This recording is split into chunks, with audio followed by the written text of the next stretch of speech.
जादुई कुआं। मीरपुर नामक गांव में सिया और प्रिया नाम की दो बहनें अपने माता पिता के साथ रहा करती थी। उनका परिवार बहुत ही सुखी परिवार था, लेकिन बदकिस्मती से एक दिन उनके पिता की मृत्यु हो जाती है, जिस वजह से उनका अच्छा खासा परिवार बहुत बड़ी परेशानी में पड़ जाता है। उनकी माँ दूसरों के घरों में झाड़ू पोछा का काम करके पैसे कमाने लगती है और दोनों बहनों को प्राइवेट स्कूल से निकालकर सरकारी स्कूल में उनका दाखिला करा देती है। उनकी माँ के कमाए हुए पैसों से उनके परिवार का गुजारा बहुत मुश्किल से हो पा रहा होता है। कई बार तो उन तीनों को भूखे पेट ही सोना पड़ता था। बड़ी मुश्किलों से जैसे तैसे दिन गुजर रहे थे, लेकिन दूसरों के घरों में भूखे पेट काम कर करके उनकी माँ बहुत कमजोर हो चुकी होती है, जिसकी वजह से उनकी भी मृत्यु हो जाती है। अपने माता और पिता दोनों को इतनी कम उम्र में खो देने की वजह से सिया और प्रिया अब बहुत ही ज्यादा दुखी हो जाती हैं और उन्हें समझ में नहीं आ रहा होता कि उन्हें अब क्या करना है, कैसे अपना जीवन व्यतीत करना है। सिया जो कि बड़ी होती है, वो सोचती है कि क्यों ना अब चाचा चाची के घर पर ही चलकर रहा जाए, ताकि उन्हें एक सहारा मिल जाए। ये सोचकर वो प्रिया से कहती है, प्रिया, अब हमारे माता पिता तो इस दुनिया में नहीं रहे, तो मैं सोच रही हूँ कि अगर हम दोनों चलकर चाचा चाची के साथ रहना शुरू कर दे तो हमें रहने का ठिकाना भी मिल जाएगा और अकेले रहने की वजह से हम दोनों को ज्यादा परेशानी भी नहीं उठानी पड़ेगी। दीदी, कह तो आप बिल्कुल सही रही हो, लेकिन आप तो चाची का व्यवहार जानती हो ना, वो हमें अपने घर में बिल्कुल भी नहीं घुसने देंगी। माना कि चाचा जी हमारे बारे में सोचते हैं, लेकिन चाची के आगे तो शायद उनकी भी नहीं चल पाएगी। हाँ, तो सही कह रही है कि चाची बहुत ही ज्यादा घमंडी है और वो हमारे साथ बहुत बुरा बर्ताव करती हैं। और अब तो माता पिता भी नहीं रहे, इसलिए उनका व्यवहार अब हमारे लिए और भी बुरा हो सकता है। लेकिन फिर भी यहाँ पर अकेले रहने से अच्छा है कि चलकर उनके घर में ही रहा जाए। दीदी, मेरा मन तो बिल्कुल भी नहीं मान रहा, पर आप इतना कह रही हो तो एक बार चलकर कोशिश कर लेते हैं। हो सकता है कि चाची को हम पर दया आ जाए और वो हमें अपने घर में रहने दे। चाचा और चाची के घर में रहने की उम्मीद लेकर दोनों बहनें अपने चाचा चाची के घर पहुंच जाती हैं और वहां पहुंचकर घर की बेल बजाती हैं, जिसे सुनकर उनकी चाची घर से बाहर आती है तो देखती है वो दोनों बहनें घर के बाहर खड़ी हुई है। उन्हें देखती ही चाची बहुत आग बबूला हो जाती है और उनसे कहती है, अरे ओ मनहूस लड़कियों, तुम दोनों मेरे घर पर क्या करने के लिए आई हो? तुम दोनों की तो मैं शक्ल भी देखना पसंद नहीं करती, और तुम हो कि ये सब जानने के बावजूद मेरे घर के बाहर आकर मेरे घर की बेल बजाने लग रही हो। तुम्हारी इतनी हिम्मत कैसे हुई? चाची, आप हमसे इतना नाराज क्यों रहते हैं? हमने तो आपका कभी कुछ नहीं बिगाड़ा। हम दोनों यहाँ पर इस उम्मीद से आए हैं कि आप हम दोनों को अपने साथ अपने घर में रख लोगी, क्योंकि माता पिता के जाने के बाद हम दोनों बहुत अकेले हो गए हैं और अभी हम इतने बड़े भी नहीं हैं कि अकेले रह पाए, इसलिए हम यहाँ चले आए। अरे वाह, देखो तो इन मनहूसों को जरा, यहाँ चली आई। मैंने क्या यहाँ पर धर्मशाला खोल रखा है कि जिसका मन करेगा मुंह उठाकर यहाँ पर चला आएगा? निकलो अभी मेरे घर से बाहर। नहीं चाची जी, कृपया करके आप ऐसा मत बोलिए। अगर आपने हमें यहाँ नहीं रहने दिया तो हम दोनों बहनें कहाँ जाएंगे? अब तो हमारे माता पिता भी जिंदा नहीं है, जिनके सहारे हम रह लिया करते थे। अब हमें सिर्फ आपका ही सहारा है। वाह वाह वाह वाह वाह, जब माता पिता नहीं रहे तो अब तुम्हें मेरे सहारे की जरूरत पड़ने लगी। जब तक तुम्हारे माँ बाप जिंदा थे तब तक तो उन्होंने हमें कभी नहीं पूछा। खबरदार, जो तुमने मेरे घर के अंदर घुसने की कोशिश भी करी तो मैं तुम्हें धक्के मारकर अपने घर से बाहर निकाल दूंगी। और रही बात सहारे की, तो पूरी दुनिया पड़ी है, जाकर किसी के भी यहाँ सहारा ढूंढो, लेकिन मेरे यहाँ आने की कोशिश भी मत करना। ये सारा शोर सुनकर उनके चाचा जी बाहर आ जाते हैं तो देखते हैं कि दोनों बच्चियां गेट पर खड़ी है और उनकी बीवी उन दोनों पर चिल्ला रही है। ये देखकर वो अपनी पत्नी से कहते हैं, भाग्यवान, तुम इन बेचारे बच्चों पर क्यों चिल्ला रही हो? इन्होंने तुम्हारा ऐसा भी क्या बिगाड़ दिया? अब जब उनके माँ बाप नहीं रहे तो इनका हमारे अलावा और इस दुनिया में है ही कौन? हमें इनको सहारा जरूर देना चाहिए। ये लो, आ गए इनके चाहने वाले। भला अब मेरी क्या जरूरत? भला मैं होती ही कौन हूँ इन्हें अपने घर में ना आने देने वाली? ये घर कोई मेरा थोड़ी है। ऐसी बात नहीं है भाग्यवान, ये घर तुम्हारा ही है, लेकिन इन बच्चों पर थोड़ा सा तो तरस खाओ। तुम जो कहोगी ये वो काम कर दिया करेंगी, लेकिन इनको अपने घर में रहने के लिए थोड़ी सी जगह दे दो। हाँ चाची जी, चाचा जी बिल्कुल सही कह रहे हैं। आप हमें जो भी काम देंगी हम कर दिया करेंगे, कभी किसी काम के लिए ना भी नहीं करेंगे। बस हमें थोड़ी सी रहने की जगह दे दीजिए। हाँ चाची जी, मैं भी आपके सारे काम कर दिया करूँगी, लेकिन आप प्लीज़ हमें यहाँ रहने दीजिए। हमारे पास अब कोई और रहने का ठिकाना नहीं है। अपने पति की बातें सुनकर मजबूरी में उनकी चाची उन दोनों बहनों को अपने घर में रहने के लिए जगह दे देती है, लेकिन उन्हें अपने घर में रखने के लिए वो दोनों के सामने एक शर्त रख देती है और उनसे कहती है, तुम दोनों मेरे घर पर एक ही शर्त पर रह सकती हो। तुम्हें मेरे घर का सारा काम करना पड़ेगा और जैसा मैं कहूँगी हमेशा वैसा ही रहना होगा। मेरी हर बात माननी पड़ेगी। ठीक है चाची जी, आप जैसा कहेंगी हम वैसा ही किया करेंगे। हम आपके घर का सारा काम भी कर दिया करेंगे और आपकी हर बात मानेंगे। उसके बाद वो दोनों बहनें अपने चाचा चाची के घर में रहने लगती है, लेकिन उनकी चाची उनके साथ बहुत ही बुरा बर्ताव करना शुरू कर देती है। वो उन दोनों बहनों को सारा दिन काम में लगा कर रखती और उन्हें खाने के लिए रूखा सूखा खाना देती थी, जिसकी वजह से वो दोनों बहुत परेशान रहती।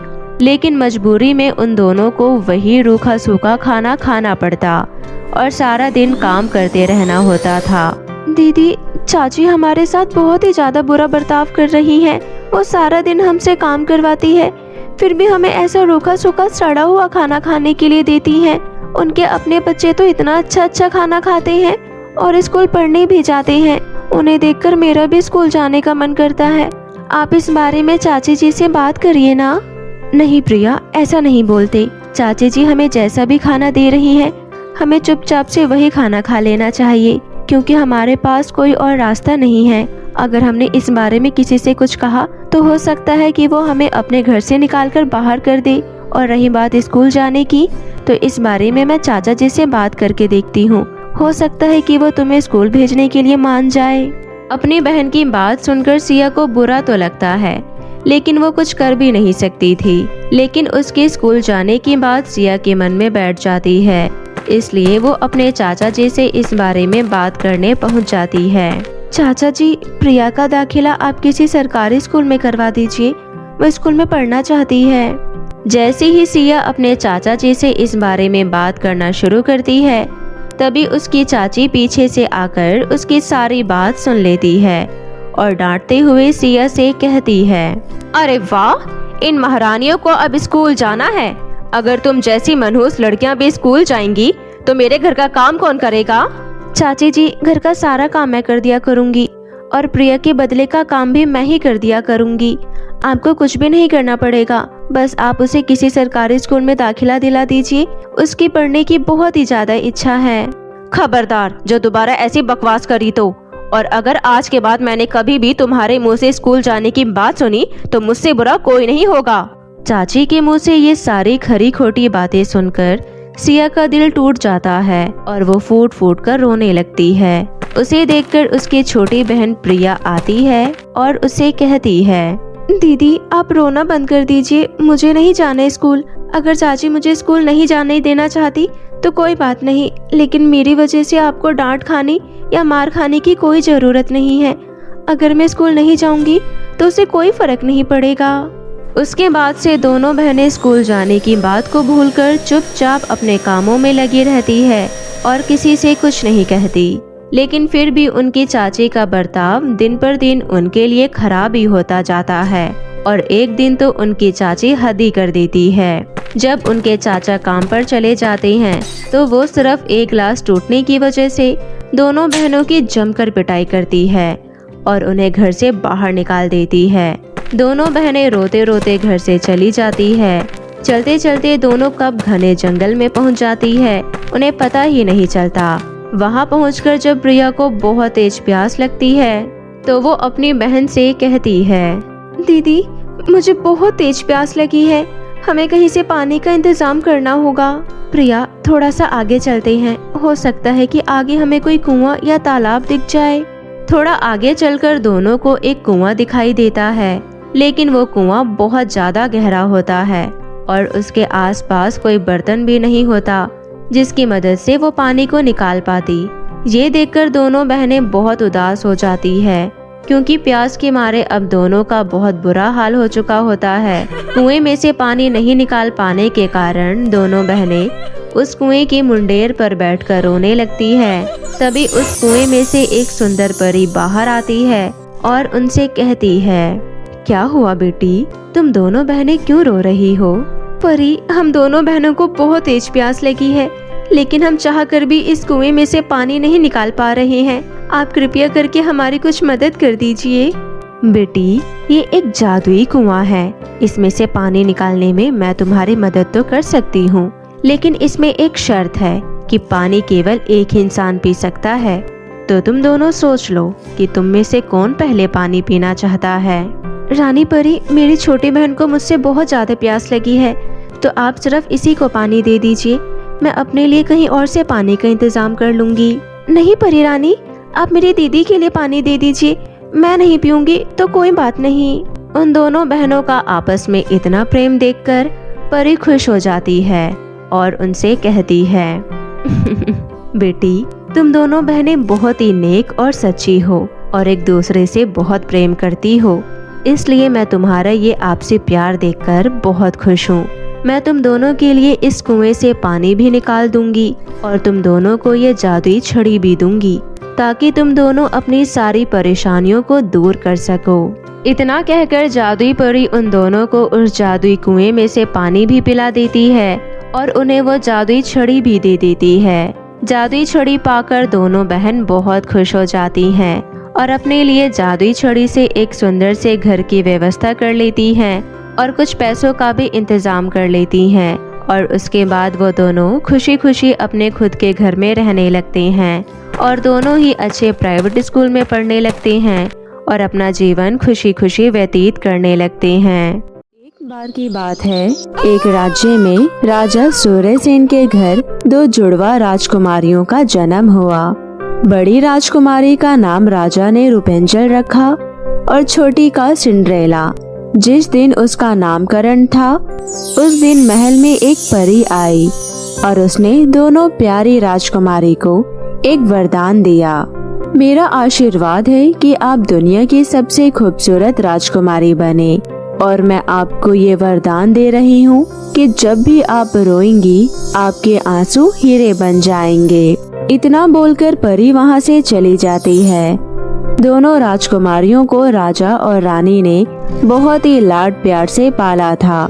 जब वो दोनों बड़ी हुई तो दोनों और भी ज्यादा खूबसूरत दिखने लगी, लेकिन दोनों राजकुमारी का स्वभाव एक दूसरे से बिल्कुल अलग था। सिंड्रेला बहुत ही नेक और दयालु राजकुमारी थी, वहीं रूपेंजल एक घमंडी राजकुमारी थी। वो हमेशा नौकरों पर गुस्सा करती रहती थी। एक बार एक नौकरानी के हाथ से गलती से पानी का ग्लास छूटकर रूपेंजल के कपड़ों पर गिर गया। तुम्हारी हिम्मत कैसी हुई मुझ पर पानी गिराने की? तुम्हें पता नहीं, ये मेरा सबसे पसंदीदा गाउन है, अब तुम्हें इसकी सजा मिलेगी। मुझे माफ कर दे राजकुमारी, मुझसे गलती से हो गया ये। तभी सिंड्रेला वहाँ आती है। इन्हें माफ कर दो बहन, इसे गलती से पानी गिर गया। अब जाओ, जल्दी से दूसरा गाउन पहनकर तैयार हो जाओ। पिताजी के द्वारा रखा हुआ समारोह शुरू होने वाला है। अब जाओ, मैं तुम्हारे लिए प्यारे प्यारे फूल लेकर आती हूँ। आज तो मैंने तुम्हें माफ कर दिया, आगे से अगर गलती हुई तो तुम्हारे हाथ काट दूंगी, समझी? इतना बोलकर रूपेंजल वहाँ से चली जाती है। क्या तुम ठीक हो? जी, आपका बहुत बहुत धन्यवाद राजकुमारी जी। राजा सूर्यसेन अपनी दोनों बेटियों से बहुत प्यार करते थे, इसलिए उन्होंने अपनी दोनों बेटियों को खुद ही अपना जीवन साथी चुनने का मौका दिया। आप दोनों राजकुमारियां खूबसूरती के साथ समझदार भी हो गई हैं, इसलिए मैं आप दोनों को अपने लिए उपयुक्त जीवन साथी चुनने का अनुमति देता हूं। आपके 19वें साल के जन्मदिन पर आप दोनों उस लड़के को हमारे सामने लेकर आइए जो आपको लगे कि वह आपके पति बनने लायक है। जी पिताजी। और फिर ऐसे ही वो दिन भी आ ही गया। आज दोनों राजकुमारियों का 19वां जन्मदिन था। राजा ने उस दिन एक बहुत ही बड़ा समारोह आयोजित किया था। राजा के आज्ञा के अनुसार दोनों राजकुमारी अपने होने वाले पति को राजा के पास लेकर आई। राजा ने रुपेंजल के पास खड़े अच्छे कपड़े पहने हुए युवक की तरफ देखा और कहा, तुम काम क्या करते हो? महाराज, मैं राज्य के सबसे अमीर व्यापारियों का बेटा हूँ। उसके बाद राजा ने उसकी तरफ देखा जिसे सिंड्रेला ने चुना था। और तुम क्या करते हो? महाराज, मैं एक चरवाहा हूँ। सिंड्रेला, आप तो इतनी समझदार और इतने शाही खानदान से हैं। आप एक चरवाहा को अपना पति कैसे चुन सकते हैं?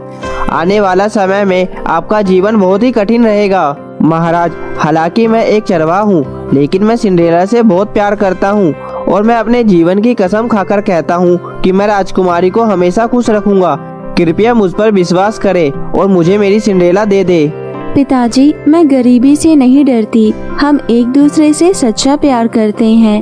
आपने हमें अपने पति चुनने का अनुमति दिया था। कृपया आप अपना वादा निभाएं और हमें आशीर्वाद दें। राजा को सिंड्रेला द्वारा चुना हुआ लड़का बिल्कुल भी पसंद नहीं आया, लेकिन अपने वादे के मुताबिक राजा को अपने दोनों बेटियों की शादी उसके पसंद के लड़के से करनी पड़ी। मैं अपनी दोनों अनमोल बेटियां तुम दोनों को देता हूँ। कृपया मेरी बेटी को खुश रखना। मुझे उम्मीद है कि आप दोनों अपना खुशहाल जीवन जिएंगी। और हाँ, मैं तुम दोनों को अपनी अनमोल बेटियां देती हूँ। कृपया उनका बहुत अच्छे से ख्याल रखना और उन्हें हमेशा खुश रखना। दोनों राजकुमारियों की भव्य शादी एक ही दिन हुई और अगले दिन उन दोनों के पति अपने साथ दोनों बहन को अपने घर ले गए। 1 साल बाद राजा अपनी दोनों बेटियों का हाल चाल जानने के लिए उनके घर गए। वे सबसे पहले अपनी बेटी रुपेंजल के घर गए। रुपेंजल एक बहुत ही आलीशान घर में रह रही थी। रुपेंजल का पति रुपेंजल के आंसू बेचकर बहुत अमीर हो गया था। उनके वहाँ राजा का बहुत अच्छे से स्वागत किया गया। राजा रुपेंजल को देखकर बहुत ही खुश हुआ, क्योंकि रुपेंजल के परिवार वाले पहले से और भी ज्यादा अमीर हो गए थे। आपने हमें बता दिया होता, हम लेने आ जाते। कोई बात नहीं, बस आप लोग खुश हैं, इसी में मैं बहुत खुश हूँ। मुझे आप लोगों को इतना खुश और समृद्ध देखकर अच्छा लगा। रुपेंजल से मिलने के बाद राजा अपनी छोटी बेटी सिंड्रेला से मिलने के लिए निकल पड़ते हैं। राजा जब सिंड्रेला के घर पहुँचे तो उन्होंने देखा कि उनकी प्यारी बेटी सिंड्रेला एक छोटे से गरीब घर में रह रही है। ये देखकर राजा को बहुत गुस्सा आता है। अरे पिताजी, आप हमें बिना बताए यहाँ आ गए। अगर बताकर आता तो फिर तुम्हें इस तरह खराब स्थिति में काम करते हुए देख नहीं पाता। उसी समय सिंड्रेला का पति भी काम से घर आ जाता है। राजा को देखकर वो उन्हें प्रणाम करता है। पिताजी, आप पहली बार हमारे घर आए हैं, कृपया अंदर आइए, हम आपके लिए खाना बनाते हैं। उसकी कोई जरूरत नहीं। पहले ये बताओ, मेरी बेटी को इतनी गरीबी में रखने की तुम्हारी हिम्मत कैसे हुई? मेरी बेटी के एक आंसू से तुम बहुत बहुत अमीर हो सकते थे, फिर भी तुम मेरी बेटी को इस हालत में रख रहे हो। पिताजी, आपकी बात तो ठीक है, लेकिन मैं सिंड्रेला के आंखों में आंसू नहीं देख सकता। मैं चाहता हूँ मैं उसे अपने मेहनत से काम करके खिलाऊं और खुश रखूं। हाँ पिताजी, मैं इनके साथ बहुत खुश हूँ। मुझे कुछ नहीं चाहिए। ठीक है, जब तुम्हारी यही इच्छा है तो मैं इसमें कुछ नहीं कर सकता। राजा वहाँ से चला जाता है। सिंड्रेला का पति हर दिन सुबह सुबह भेड़ चराने के लिए जाता था और सिंड्रेला घर में रहकर भेड़ों के ऊन से गर्म कपड़े बुनती थी। फिर वो उन्हें बाजार में बेचा करती थी। सिंड्रेला के बनाए कपड़े बहुत अच्छे होते थे। सिंड्रेला और उसके पति के दयालु स्वभाव की वजह से उनके कपड़े बहुत जल्दी बिक जाते थे। ऐसे ही धीरे धीरे वो बहुत अमीर हो गए। फिर उन्होंने अपना एक बहुत बड़ा घर खरीदा और अधिक भेड़ भी खरीद ली। उनका काम बहुत ही अच्छा चल रहा था। वे लोग बहुत ही खुश थे। लेकिन अजीब बात थी कि सिंड्रेला के आंखों में काफी दिनों से अक्सर बिना किसी कारण के दर्द रहता था। डॉक्टर भी उनका दर्द का कारण नहीं पता लगा पा रहे थे। इनकी आंखें तो बिल्कुल ठीक हैं। सॉरी, मैं इनके दर्द का कारण नहीं पता लगा पा रही हूँ। इनकी सारी रिपोर्ट नॉर्मल है। फिर एक दिन राजा ने महल में समारोह रखा और अपनी दोनों बेटियों को आमंत्रित किया। समारोह में बहुत सारे लोग इकट्ठा हुए। रुपेंजल के पति ने राजा को ढेर सारा खजाना दिया। पिताजी और माँ, यह आपका उपहार है। आपका बहुत बहुत धन्यवाद। पर मेरी बेटी रुपेंजल कहाँ है? माँ, मेरी पत्नी की आज तबीयत थोड़ी ठीक नहीं है, इसलिए वह समारोह में नहीं आ सकी। उसके बाद सिंड्रेला के पति ने राजा और रानी के लिए अपने खुद के हाथों से बनाए हुए कपड़े उपहार में दिए। मेरे पास बहुत से कपड़े हैं, मुझे इसकी कोई जरूरत नहीं है, आप इसे अपने साथ ले जाइए। समारोह में राजा ने सिर्फ रुपेंजल के पति से ही बातें की। उन्होंने सिंड्रेला के पति की तरफ ध्यान भी नहीं दिया। तभी सिंड्रेला की नजर रुपेंजल के पति द्वारा दिए गए उपहार की तरफ गया। ये तो हमारे आंसू से बनने वाला हीरा है, हो ना हो रुपेंजल जरूर किसी मुसीबत में है। सिंड्रेला ने अपने पति से इस बारे में बताया। मुझे लगता है ये आंसू मेरी बहन के आंखों के आंसू हैं और बिना मतलब के मेरे आंखों में दर्द होने का मतलब है वो किसी बहुत बड़ी मुसीबत में है। अगर ऐसी बात है तो हमें उसे मिलना जाना चाहिए। दोनों पति और पत्नी रुपेंजल से मिलने उसके घर पहुँचे, लेकिन उसके घर में ताला लगा हुआ था। सिंड्रेला के पति ने ताला तोड़ दिया और फिर दोनों घर के अंदर चले गए। काफी ढूंढने के बाद एक कमरे में से किसी के रोने की आवाज आ रही थी। उसने देखा कि रुपेंजल एक जेल में बंद है। रुपेंजल, मैं हूँ सिंड्रेला, तुम्हारी बहन, और ये तुम्हारी क्या हालत हो गई है? सिंड्रेला, तुम यहाँ कैसे आ गई? जल्दी यहाँ से चले जाओ, अगर मेरे पति ने तुम्हें देख लिया तो तुम भी खतरे में पड़ जाओगी। तुम चिंता मत करो बहन, तुम्हारा पति पिताजी के साथ समारोह में है। तुम मुझे ये बताओ, तुम्हारी ये हालत किसने की और ये तुम्हारी आंखों को क्या हुआ? आज से 2 साल पहले मेरे ससुर का निधन हो गया और फिर मुझे पता चला मेरा पति कोई काम धंधा नहीं करता है। वो तो दिन भर अपने दोस्तों के साथ आवारागर्दी करता है, जुआ खेलता है और एक दिन वो अपनी सारी संपत्ति जुए में हार गया। जब मैंने उन्हें इन सब के लिए पूछा तो उन्हें खुद के किए पर बहुत ही ज्यादा पछतावा हुआ और उन्होंने मुझसे कहा, मुझे माफ कर दो सिंड्रेला, मैं सुधर गया हूँ, प्लीज तुम मेरी मदद करो, मैं अपना सब कुछ सही करना चाहता हूँ। तुम रो और तुम्हारे आंसू से जो हीरे निकलेंगे मैं उसे बेचकर अपना बिजनेस फिर से स्टार्ट करूँगा। और मुझे उस पर दया आया और मैंने उसकी मदद की, लेकिन वो नहीं सुधरा। उसने मुझसे झूठ कहा था। फिर एक दिन गुस्से से मैंने उससे कहा, मैंने तुम्हें बहुत मौके दिए लेकिन तुम नहीं बदले। मैं तुम्हें यहाँ अब ये बताने आई हूँ कि मैं अब तुम्हारे साथ यहाँ एक पल भी नहीं रहूंगी। मैं महल अपने पिताजी के पास जा रही हूँ। उसने जब ये सुना तो गुस्से से लाल हो गया और उसने मुझे धक्का देकर नीचे जमीन पर गिरा दिया। मेरी मर्जी के बिना तुम अपने पिता से क्या किसी से भी नहीं मिल सकती। मुझे काम करना बिल्कुल पसंद नहीं है। मैं तो तुम्हारे आंसू बेचकर बिना कमाए ही पूरी जिंदगी ऐसे ही बिता सकता हूँ, फिर मुझे काम करने का क्या जरूरत। और फिर उसने मुझे जेल में बंद कर दिया।